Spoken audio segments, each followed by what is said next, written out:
So we're right after the workout. Kevin finished really killer chest workout. That was amazing. And Kevin, tell us a little about how you started, how you got into bodybuilding.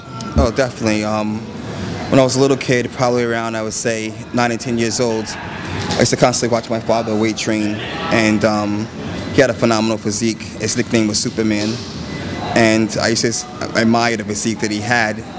And he used to always, every evening after work, come home and bring out the bench, and he would, you know, do his workout routine, and he'd have the dumbbells laying around everywhere. And just after watching him, I said, you know what, let me try this out. And I remember the first time I tried, I picked up a 10-pound dumbbell, and I started fooling around with it, and I was like, oh my God, this is so heavy. This is definitely not for me, you know? And then I put the weight down, and that was it for a while.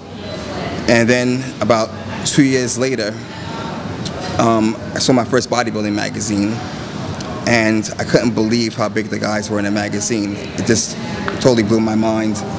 And I remember saying from that point, you know, not that I want to compete, but, you know, I would love to have a physique like that one day.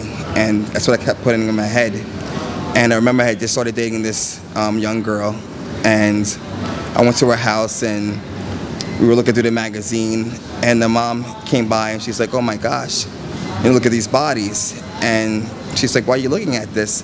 I was like, I definitely want to have a physique like that one day. And she started laughing in my face, saying, you're way too skinny. She's like, what are you, like 80 pounds? And I was actually 86 pounds. She goes, you'll never have a physique like that. It'll never happen. And I remember I was heartbroken, and I ran home, and I told my father, and from that day on, we set up a routine, and I've been lifting ever since. Yeah, so your dad's got to be proud of you now, eh? Oh yeah, my parents are definitely proud of me, you know. It's been a long time coming, and just very, very happy with the accomplishments that I made. Well, you proved that you're the best in 202 now. Tell us a little about 202 division. What did you do before that? Before the 202 division, I competed in a couple of the open shows.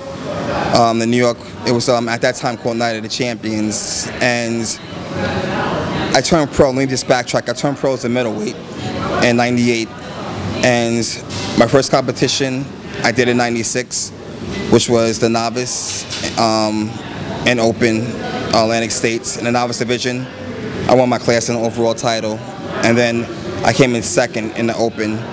And from that point, I was hooked with competing. I took 97 North. In '98, I came back. I did the Atlantic States Open, which I won the overall as a middleweight.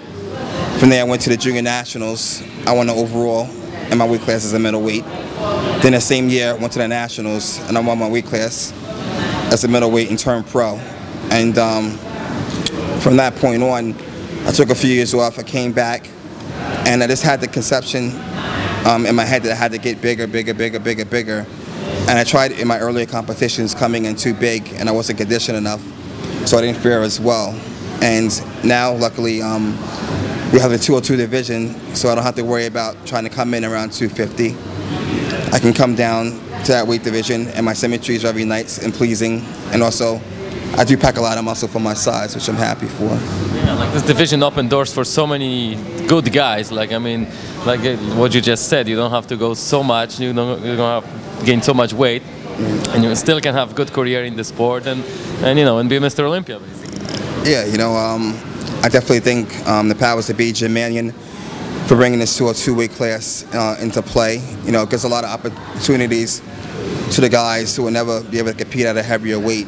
You know, guys who are lightweights, middleweights, light heavies. Just opportunity to have an even playing ground, you know, and show our physiques. I was going to ask you, I'm pretty amazed with this gym. This is the Mecca of the East. We really like the atmosphere here. We see that a lot of athletes come through here. Tell me, what does it feel like to be able to work out in this gym, and how does this motivate you and what does it mean for you? Oh, it means the world to me. I first came to this gym in '95, which I started training with Beth Francis, who's the co-owner with her husband, Steve Weinberger. And we met. Beth started training me from that point, and she trained me up until around '99, 2000. And we're extremely close. You know, Steve is like an older brother to me. Beth was like an older sister. We're extremely tight. You know, this whole gym, you have all different types of walks of life that come through. But everyone has like a family atmosphere. You know, there's no egos. Doesn't matter if you're just a regular person walking in or if you're the top, you know, guy, professional athlete in your field. You know, everyone works together, and it's really great. You know. So tell us a little about the future plans. What's next for you? What's next for me? I have 8 weeks before I do the New York Pro, and I'm really hungry for this show. You're only good as your last competition, I believe, and I just want to do my best as far as improving each competition. So there's some flaws that I saw in my last competition, even though I won the 202 Mr. Olympia. There's some things I want to bring up, you know, coming a little bit tighter, and every time I want to try to just improve that package. So I want to come in and I want to just knock out the competition. I don't want to be even remotely close. Wow, and I'm pretty sure after seeing you, I'm pretty sure you're going to do just that. No, thank you. Then the Olympia after that? Oh yeah, definitely. You know, I'm planning to be in this game for a long time, and I don't plan on beating beat until I retire.